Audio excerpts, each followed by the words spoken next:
Hello, this is Dano, and I'm here again with my partner and best friend, Toddy Walker, to do another podcast of Drop the Needle.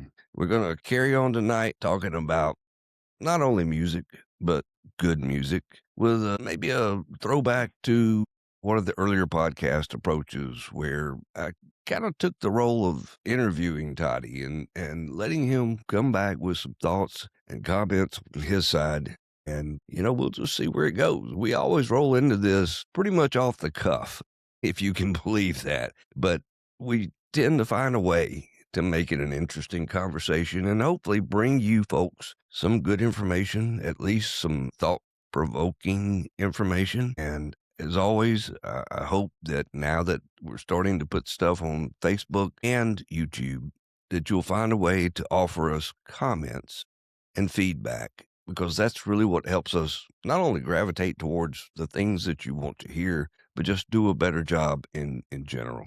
So, Dottie, anything you want to say on intro before we start? No, I know, we've talked about some topics that want to kind of discuss, and I think, it kind of covers the whole vinyl aspect, the golden era, and I'm especially looking forward to kind of going into that funk genre that you and I were talking about just a short while ago. So, Right. whenever you're ready to get started, let's. All right. Well, I'm gonna jump off the bridge here right off the start, and because the night that we're recording this happens to be the night of the Grammys, and um, I could have said, Dottie, I can't do a podcast tonight because I got to watch the Grammys. But truth be told, I could care less about the Grammys these days, and I'm just wondering what Todd's thoughts are about that. It's sad that you bring this up because I used to look forward every February to the Grammys. There was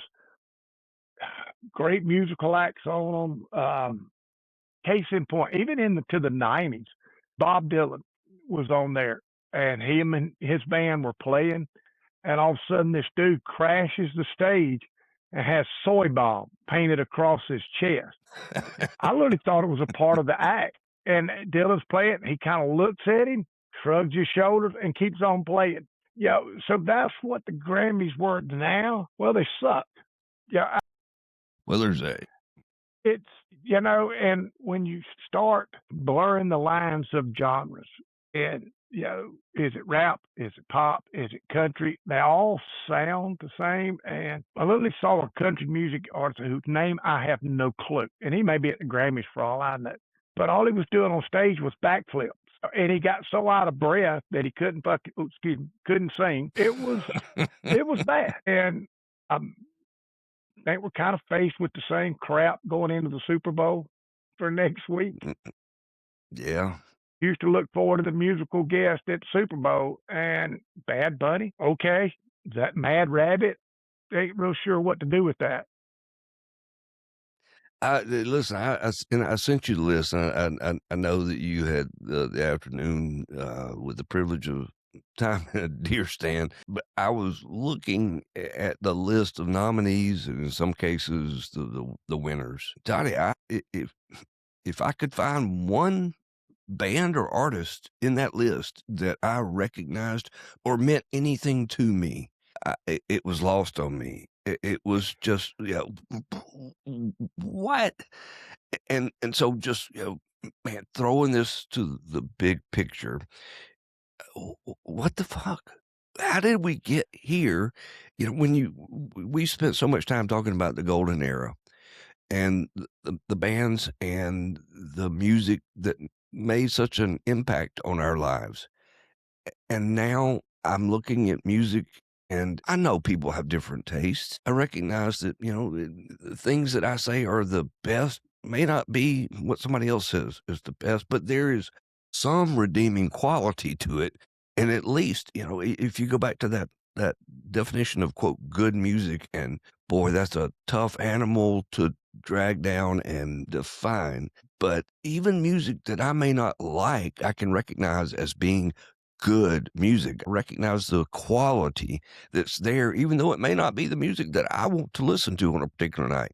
I can't find quality in 99% of what I hear today. And once again, I stick to my guns on this. I think this is the fallout from the digital era. And stay with me for a moment.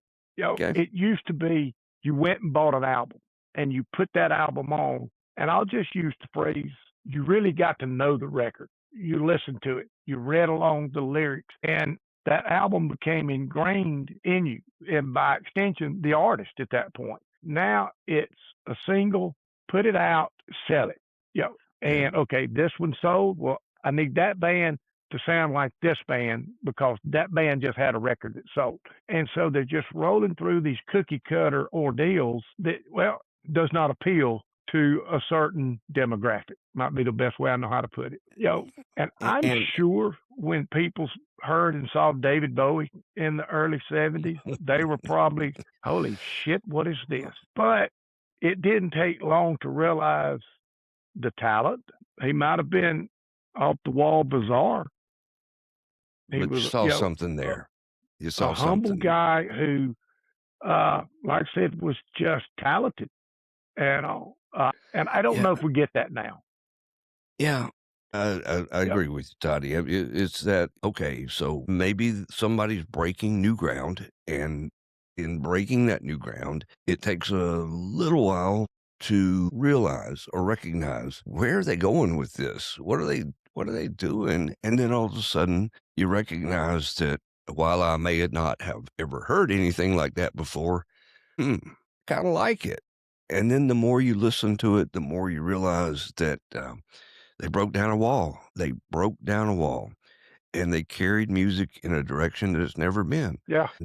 Pink Floyd. I mean, one of our all-time favorites, obviously. Damn, they broke down a wall, man. So anyway, that's. I just wanted to touch on the Grammys because it's happening tonight, and I could care less about watching the Grammys anymore, and it's sad. It's honestly sad for me. Yeah. But let's get back to maybe some fun stuff. Go ahead. Well, and I was watching a documentary on Billy Joel earlier today that I, actually had texted you about, and he won a Grammy for "He's Off with a Stranger." Gosh, now I'm drawing a blank. Just the Way You Are. That one. Yeah. What a brilliantly written song. Then And the follow up was I don't want to interrupt. 52nd Street. Hold on, Toddy. Yeah. I don't mean to interrupt, but that's an example of, man, that probably was not my favorite song, but could I listen to it and go, wow, there's something there. That's a good song. Yeah, I could. Off of that album, Only the Good Die Young, to me, was a better song. Yeah. Yeah.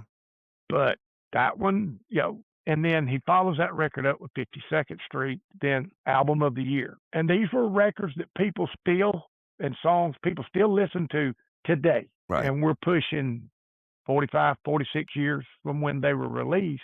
Whoever wins tonight for Song of the Year, Record of the Year, Album of the Year, whatever, $5, that in 5 years, you'll never hear the shit again. I'm with you, man. I wouldn't make that bet. Take the bet. I wouldn't make that bet. Nope. Yeah. You're absolutely right, man. So now, trying to move into the fun stuff. Golden Era included so many different genres of music, such a variety of bands and artists and types of music. Somewhere in the middle of all of that wonderful stuff that we were jumping back and forth between Leonard Skinner, Genesis, Talking Heads, and then all of a sudden here's some Fantastic Voyage. This funk thing was going on. And us being the kind of guys that just like good music, fell right in there and said, yeah, let's do a little dancing. How would you talk about the funk aspect of the Golden Era? There's a line drawn. And I'll use this phrase, black music pre Sly and the Family Stone and black music after Sly and the Family Stone. That and the Temptations, and I think I've said this before, the Temptations are my example here.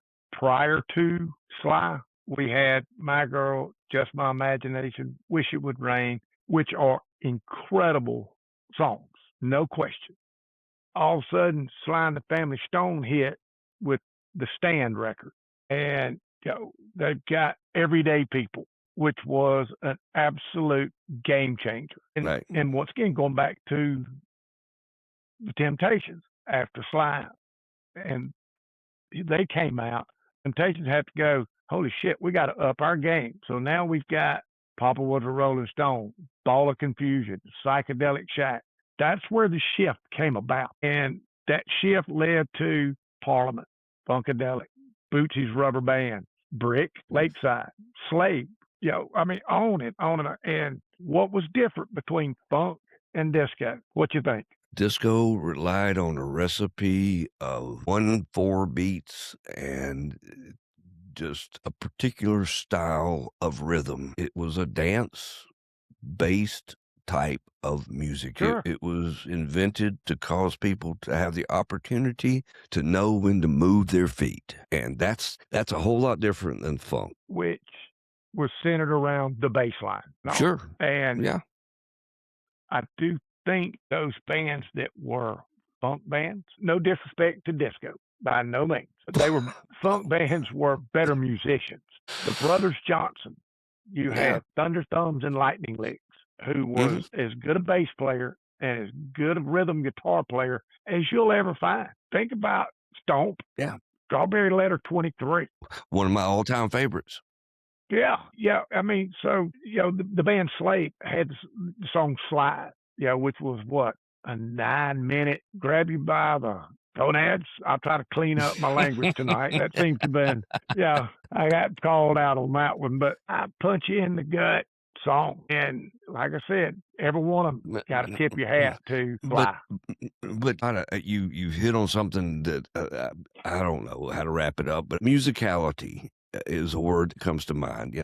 There's a musical ingredient that's part of those funk bands that we're talking about, the ones that just made us want to move something on our bodies. And disco, which was almost mechanized. Listen, I love some Donna Summer. I'm not going to deny that. But in terms of the musical aspect of that, the musical ingredient of that, it just doesn't compare with the bands that you've mentioned. Sly and the Family Stone, my gosh. I mean, these, it was almost like an evolution of the blues. And whether you like the blues or not, my gosh, the people that were our blues heroes were there because they understood music. They knew how to put emotion into that music. And I don't mean put it artificially. They were conveying to you the emotion that was behind that blues song.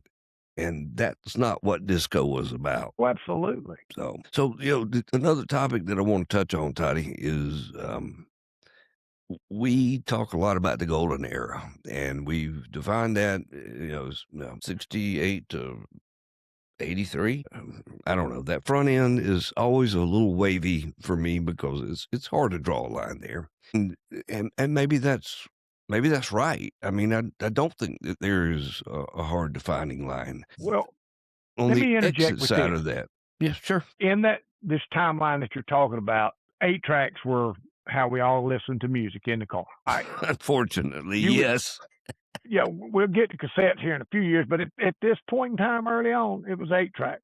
So, but you would flip open that thing and think about it now. All the people that you did that had little 8-track carriers in their car, you would have this. They would open it up. That might be Pink Floyd's "Dark Side of the Moon." There might be Skinner's "One More from the Road," and boom, there was the Brothers Johnson, or Brick, "Ain't Gonna Hurt Nobody," but you wasn't going to see any disco in that same box. I think if you listen to rock, you probably had appreciation for funk, really and truly. Yeah.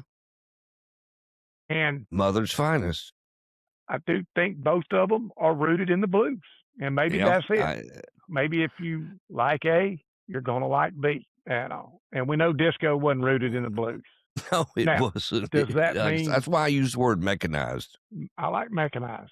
Yeah, but there's a picture that floats around periodically on Facebook, and sadly you were not in this group photo, but it was a group of us that I think we're in the 11th grade, and we had all skipped school, and we're at the old mill, and yeah, just had a group photo taken. Everybody's got beer cans. I think Jimmy Lewis even has a gun, which, underage drinking and firearms are always a good combination. But Shannon Collins posed a question one time, of the people that were there. What did you listen to on the way down to the old mill? What was playing in the car you were in on the way down? Mm. And as the answer started coming back in, and this was going to be fall of 78, there was a Molly Hatchet, there was a Skinner, there was a Pink Floyd, there Yep. was a Parliament, there was an Earth, Wind, and Fire. Yes. And the best one I think of all of them was Mother's Finest. Right. Because what I'm just I what were got they? to jump Were in they here. funk or were they rock? Both. They were the finest Yeah, fusion exactly. of the two that I've ever known of. And my thought here is, man, way before inclusiveness became a part of my life as an adult, we were inclusive, man. And we weren't trying to follow some agenda. We were just saying, bring it on. If I like it, if it's good music, man, I want to hear it. And I don't care if it's funk or if it's rock, if it's Molly Hatchet, Leonard Skinner, or Mother's Finest, or something else. Doesn't matter. And, It's good. and I keep going back to Brick in some kind of way, and I've got to give a shout out to none other than Anthony Butterball Wilson. Remember? It went, Ooh, boy. Butterball. You just Hey, blew man, the top of me my and head Bud, off, man. I guess with last name being Douglas, we were always in the same homeroom. And he comes strolling in the 10th grade. Walker, you got to listen to this. And he hands me a copy of Parliament's Mothership Connection. And I still can honestly say I've never heard anything like it. And Man, then Flashlight was my theme song for a long time. Well, you go back to our, we used to have these killer tailgate parties behind Funchess Hall. And Auburn was, I think, playing Syracuse this particular game. Well, I know it was Syracuse. And, we were doing our thing behind Funchess. We had, the stereo trailer set up and you were up there spinning the records. Little DJ stand. Yeah. And that day had evolved into a Funk Saturday. I don't know why that's where we landed, but that was all that was being played. And I remember these two dudes from Syracuse University strolled around. Look, I said, can I help you? Man, we were just coming to see who from Alabama was playing this kind of music. Come join us. You want a lemon drop, shot of turkey? What you want? Was us, man, breaking barriers, constantly breaking barriers. Yeah. And then right after that, you might have heard some Weezer. Possibly. Quite possibly. I know you would have heard Cracker. There you go. And that gets back to my point earlier of, I'm sorry, go ahead, Toddy. No, and if it wasn't Cracker and Euro Trash Girl, I'd be willing to bet it was Crackers. It ain't gonna suck itself. Listening to that last night, man. Kudos and to now you, think David about Lowry. think about this. Okay, I just said I was listening to that last night, and that was 40 plus years ago, and I'm out what here. What did I say earlier? I'm out here in my man cave. I've got my pool table. I spend time playing pool and listening to good music. What do I want to hear right now? Hey, I want to hear It Ain't Gonna Suck Itself. It's Virgin Records. And not only is it a good song, it's the best kiss-off song that's ever been written that I know Damn of. right. But I'm just saying, man, stuff that we listened to back then had that capacity to become an ingrained part of your life. It wasn't, I listened to it this year and I'd never hear it again. It is something that has stuck with us for the duration. And that to me is at least a part and like of I said, what defines good music. And you just, 40 years ago, those songs we still listen to today. And not just you and I. I mean, these songs are some of the most well-known songs, most played songs of all time for a reason. And it's not just because you and I put them on every day. It's because others do it. Now, I go back to that $5 bet. Whoever wins tonight, in 5 years, you'll never hear that damn song again.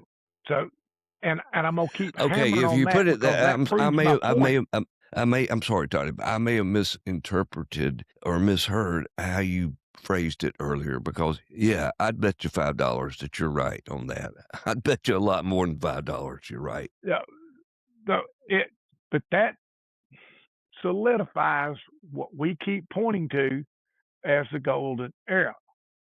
I'm gonna throw this out because this band came in at the very end of the golden era, and they had some stuff post 1983 that absolutely phenomenal, as did a lot of bands. But I do think the Talking Heads bridged the gap between new wave and funk.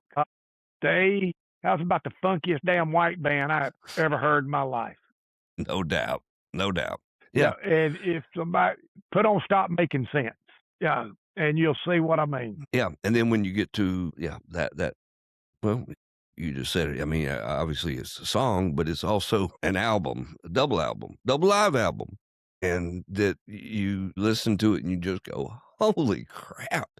And so much of that, Toddy, if you've seen it, you know, if you haven't, you need to. But the way it unfolded from David Byrne on stage by himself, acoustic guitar, and then what was the next thing that we saw? A rhythm section. And the Yep. rhythm section was such an integral, basic part of Talking Heads. And as that rhythm section was introduced onto the stage, it just grew and grew and grew. But so did that level of funk. I mean, it was. And you just The couldn't more deny they it. added, the funkier it got. Exactly. Yeah, so I don't know that there's ever been another live concert recording or event that will ever surpass, at least for me, that Stop Making Sense. now It's just, and I know the band's The Last Waltz. Yeah, it's a classic in and of itself. yeah. Oh, yeah. No doubt. But I agree with you. You know, and who directed the was it Jonathan Demme?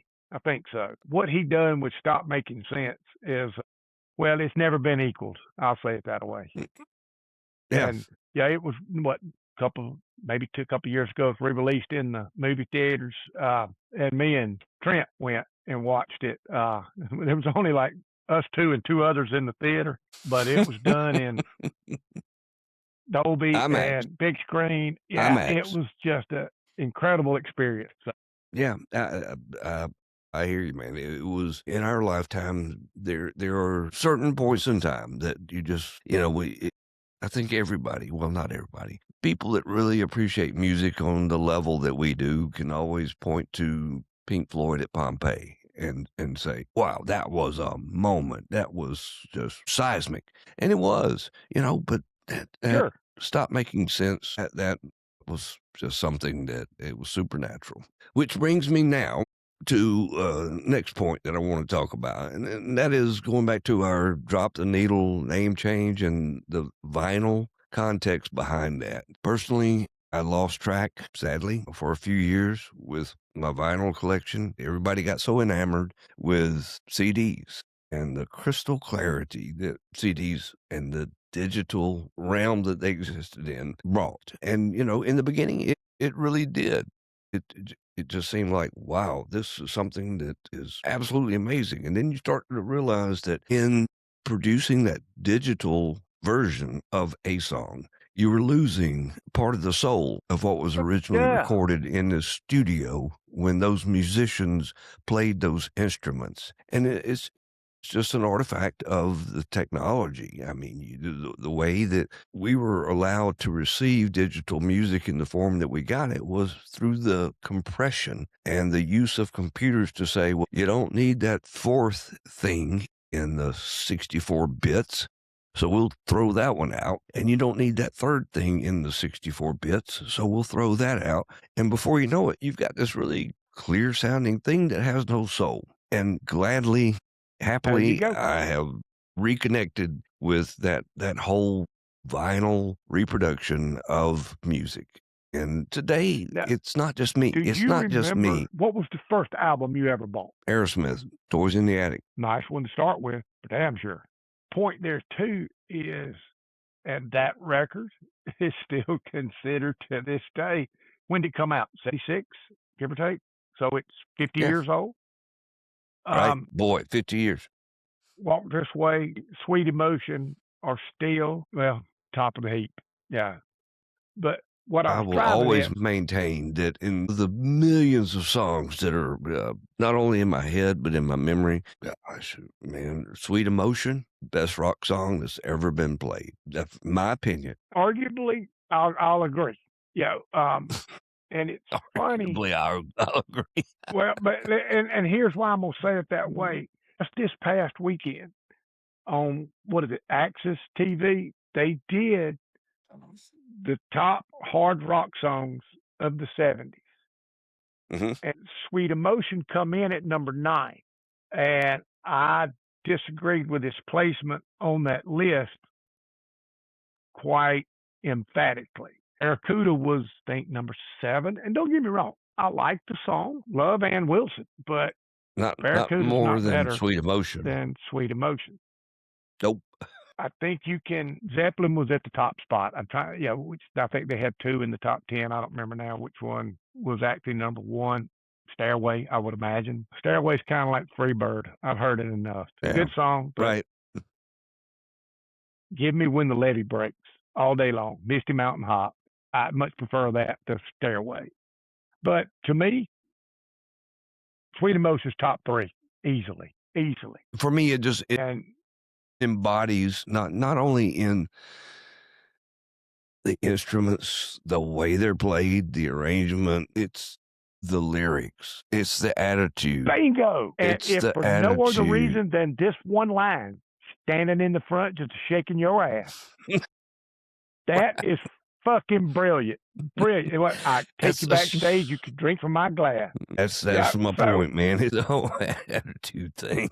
yeah, the Toxic Twins, yeah, they their first 4 records, good as anything, yeah, ever at all. Yeah. So, yeah, nice pull on the Sweet Emotion though, and Toys and Addy. What a phenomenal record. Man, it changed. Yeah, well, I'm not gonna say it changed my life, but it opened a door in my life that never was closed. Man, I walked through that door willingly and happily and have enjoyed every moment since I walked through it. Never look back.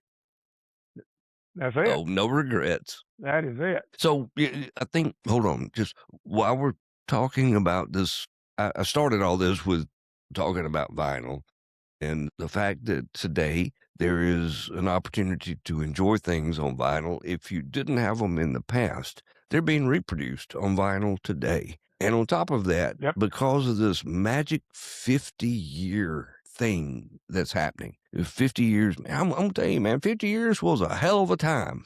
I mean, we were going to the moon for the first time. We were listening to music that we'd never heard, and it was good music, and people didn't, well, that's not right.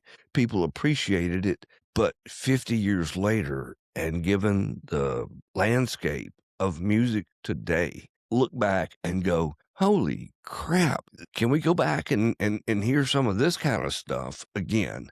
And just one example of this is the 50th anniversary release of one of my favorite Pink Floyd albums, which is Wish You Were Here, which I happily received from my UPS driver last week. And yeah, it's been remastered. It sounds even, I guess, better than ever before. Folks artists have the ability to put things on 180-gram vinyl now, which is a really thick kind of vinyl medium that really kind of eliminates the problem of any kind of waviness or dips in an album, and it really keeps the needle just right in the groove. But man, that is something that I will never regret having the opportunity to obtain here in 2026. I know that you've had an album that you've bought recently too on vinyl. Yeah.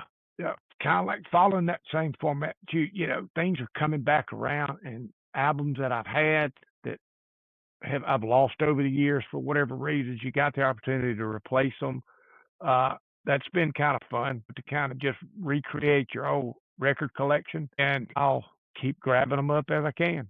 Yeah, and flea market. Yeah, or I'll dig through bin after bin after bin looking for any and everything. Yeah, I found an album by the band Beaver Teeth. Oh You my remember Beaver god. Teeth? Yes, I Yeah, do, man. yeah. And There's a deep Dothan connection right there. bam, exactly. And so, and gotta have it, and that was met with, who the hell is Beaver Teeth? I was like, you're not going to know. Yeah, I can go through all trying to explain it, but I've got to have it. Yeah, so Yeah. we grab them as we can at all, and I'm glad to see them coming back. Because I'll say this: Yes. you said all the remastering takes the soul out of a record, and I'll just say it this way: I think that was done because everybody could not be a Steely Dan. Yeah, Steely Dan was so perfection driven that when they finally finished up final product, it was going to be about as close to perfect as it was going to get. But not Yeah. everybody's going to be able to kind of walk that Yeah. walk. Yeah, but, No, Toddy, even when I listen to a Steely Dan album and it is that nearly as close to perfect as you can get thing, if when I'm listening to it on vinyl, it still has an organic foundation to it. It has something that sure, makes me feel like I'm in the room with those guys when they're playing and recording this album. And when I listen to CDs, it's like a petri dish. It's so clinical that I lose my whole connection to, wow, okay, well, that was great, but it could have been a machine that produced it. right. And with technology now, yeah, Oh, I Lord. mean, hell, from auto tune and everything else available, come on. Yeah, Uh, the it's got imperfections is what gave records their soul right there. Yeah, and it's gotten to the point. Okay, so I've mentioned before I do this hobby of mine. It's a virtual band called Orbital Motion, where it's me on a synthesizer playing every part of a song, and I publish those. At the end of it, after a lot of tedious recording, mixing, mastering, and there are imperfections in there. I know there are, but I feel the need, sadly, to actually advertise. There's no AI in this album. There's no AI in this song. I didn't do anything other than play the music. And that's a tough place to get to. I can't imagine I guess we couldn't have imagined that we would ever be at a point in time where that would be something that you really had to say as a disclaimer. Right. But that's where we are. Yeah. So, It's almost, it's like hey, pictures, you look at a picture, you don't know if it's real or if it's not. Unless somebody tells you, hey, this was altered with AI, you have to kind of stand back and, put a little bit of skepticism in it and wonder. And I just want people to know that in my case, I'm just playing the music, guys. And I think that there are a lot of artists out there. You mentioned last night, and I'm taking a real aside here, but I had talked to you about Mark Ford and a live album that I really love.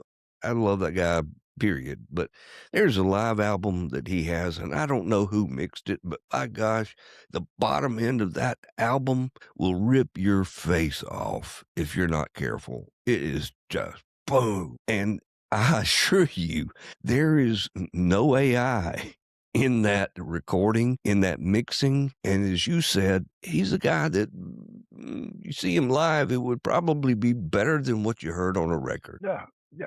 Some bands are that way. They're just they're better live than they are in the studio. I think the Doobie Brothers are an example.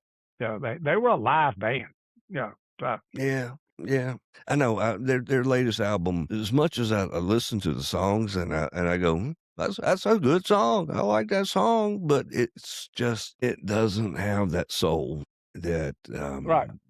I guess some of their earlier work did. I don't know what's causing that or whatever. And I'm also watching it's now in that iTunes category of new music for $7.99. Oh shit. If you're selling your album for $7.99, then you probably needed to pay rent that month or something. I don't know. Well, let's see where we at on our time. We're at the 44-minute mark. You want to Yeah, kind we probably need to jump into the new music moment that Dottie likes to bring to us, and he tells me he's got something exciting and special for us tonight. So, Dottie, all right, the new music moment minute, however we want to phrase it tonight, is a band artist called Bishop Gunn, and the album is Gypsy Cadillac. Is So that 2 buy words? it. Hold on, Toddy. Hold on. Is that Gypsy. 2 words? Yes. Gypsy Gun. Gypsy Cadillac. Oh, Gypsy Cadillac. Yeah, it's steeped in the blues. I'll say that, which you'll probably figure out over the course of this.